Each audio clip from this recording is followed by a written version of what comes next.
Hello everyone, this is Sean, your roof guy.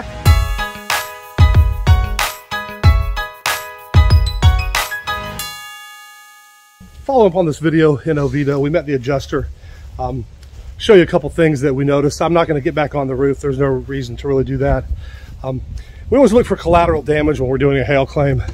And let's show you some of the distinct collateral damage. We've got an aluminum shed in the back, and as you can see, the adjuster saw the same thing we saw.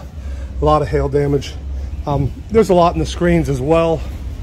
And of course on the roof. The great thing about this is you look at one side of the shed's completely beat up and the other side has no marks.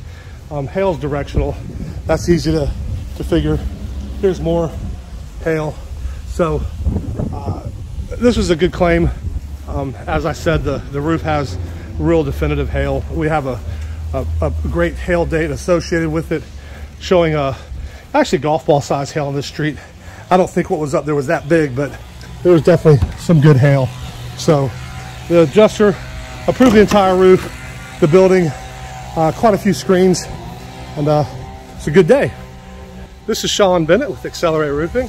You guys have a great day.